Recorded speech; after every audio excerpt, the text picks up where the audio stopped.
Hello, ഉപ്പും മുളകും പ്രേക്ഷകർക്ക് ഒരു കിടിലൻ സന്തോഷ വാർത്ത. നമ്മുടെ സിദ്ധുവളിയൻ ഇനി തിരികെ പോകുന്നില്ല കൂട്ടുകാരെ. നമ്മുടെ പാറമട വീട്ടിൽ ഇനി എന്നും കുന്ന് നമ്മുടെ സിദ്ധുവളിയൻ ഉണ്ടാകും. നമ്മുടെ ബാലുവിനും നീലുവിനും പകരം നമ്മുടെ സിദ്ധുവും ലച്ചുവും കൂടെ ആ വീട്ടങ്ങാട് ഭരിച്ചടക്കാൻ പോവുകയാണ്.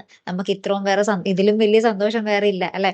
അപ്പൊ നമ്മുടെ സിദ്ധുവളിയൻ നമ്മുടെ ലച്ചുവിന്റെ അടുത്ത് വന്ന് പറയുന്നുണ്ട്, എന്റെ പുറത്ത് ഗൾഫിലത്തെ ജോലി പോയി ലച്ചു, ഇനി ഞാൻ ഇവിടെ തന്നെ ഉണ്ടാകും എന്ന് പറയാണ്. അപ്പൊ നമ്മുടെ പാറമട വീട്ടിൽ എല്ലാവരും ഭയങ്കര ഹാപ്പി ആയിട്ടോ. നമ്മുടെ കേശുവളിയനായാലും നമ്മുടെ പാറുവിളിയനായാലും എല്ലാവരും ഭയങ്കര ഹാപ്പി. അപ്പൊ നമ്മുടെ ഭവാനി അമ്മൂമ്മ പറയുന്നുണ്ട്, ഓരോ കാര്യം പറഞ്ഞ് ഇവിടെ പിടിച്ചു നിർത്തിക്കോ, കുറച്ച് നാൾ കഴിയുമ്പോൾ കാണാൻ പറ്റും അതിന്റെ ഭവിഷ്യത്ത് എന്ന് പറയുന്നുണ്ട്. അപ്പൊ തന്നെ നമ്മുടെ ലച്ചു കലിതുള്ളി നമ്മുടെ സിദ്ധുവിന്റെ അടുത്തേക്ക് പോകുന്നുണ്ട്. എന്നിട്ട് സിദ്ധുവിന്റെ അടുത്ത് ചോദിക്കുന്നുണ്ട്, നിന്റെ ജോലി പോയോ എന്ന് ചോദിക്കുന്നുണ്ട്. അപ്പൊ സിദ്ധുവളിയൻ അവിടെ നടന്ന കാര്യങ്ങൾ പറയുന്നുണ്ട്. എന്തോ അറബി ഇപ്പൊ നമ്മുടെ സിദ്ധുവളിയനോട് ഉടക്കി, അപ്പൊ ഇനി അങ്ങോട്ടേക്ക് ജോലിക്ക് ചെല്ലണ്ട എന്നൊക്കെ നമ്മുടെ സിദ്ധുവളിയനോട് പറഞ്ഞെന്ന് പറയും.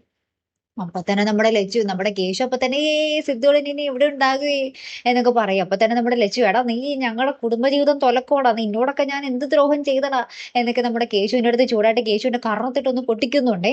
ലാസ്റ്റ് നമ്മുടെ സിദ്ധുവിന്റെ അടുത്ത് പറയുന്നു, സിദ്ധുവിന്റെ അടുത്ത് നമ്മുടെ ലച്ചു പറയുന്നുണ്ട്, മര്യാദയ്ക്ക് ആ ജോലി തിരിച്ചു മേടിച്ച് ഇവിടെ ഒന്ന് പൊയ്ക്കോ എന്ന് പറയുന്നുണ്ട്. അപ്പൊ സിദ്ധു ലാസ്റ്റ് നമ്മുടെ അറബീനെയൊക്കെ വിളിച്ച് പ്രശ്നമൊക്കെ സോൾവ് ആക്കി കാര്യങ്ങളൊക്കെ എന്താ പറയാ പ്രശ്നമൊക്കെ അവസാനിപ്പിച്ചിട്ട് ലാസ്റ്റ് ജോലിക്ക് തിരിച്ച് കയറുന്നുണ്ട്. ലച്ചുവിന്റെ അടുത്ത് പറയുന്നുണ്ട്, ആ ഞാൻ തിരിച്ചു പൊക്കോളാം ലച്ചു എന്ന് പറയുന്നുണ്ട്. അപ്പൊ സിദ്ധു ഭയങ്കര സങ്കടത്തോടുകൂടിയാട്ടോ പറയുന്നത്. ലച്ചുവിന് അപ്പൊ ആ ഒരു വാക്ക് നമ്മുടെ സിദ്ധുവിന്റെ കയ്യിൽ നിന്ന് കേൾക്കുമ്പോഴാട്ടോ നമ്മുടെ ലച്ചുവിന് ഒരു സമാധാനം ആകുന്നത്. ഇത്രോ നാള് നമ്മുടെ സിദ്ധുവളിയും വരുന്നില്ല വരുന്നില്ല എന്നുള്ള പരാതിയായിരുന്നു. ഇപ്പൊ ദാ ഇവിടെ വന്നിട്ട് ഇവിടെ നിൽക്കാൻ പോകുന്നു എന്ന് പറഞ്ഞപ്പോ നമ്മുടെ ലച്ചുവിന് അതും പറ്റൂല. ഇത് കുറച്ച് കടുത്തു പോയല്ലോ കൂട്ടുകാരെ. മര്യാദക്ക് സിദ്ധുവളിന് അവിടെ തന്നെ നിൽക്കൂലായിരുന്നോ? വല്ല നാട്ടിൽ വല്ല കച്ചവടമൊക്കെ ചെയ്ത് ജീവിക്കൂലായിരുന്നോ? പാവം സിദ്ധുവളിയെ. കാത്തിരുന്ന് തന്നെ കാണാട്ടോ. അടുത്തൊരു വീഡിയോയുമായി വരുന്നത് വരയ്ക്കും ഗുഡ് ബൈ.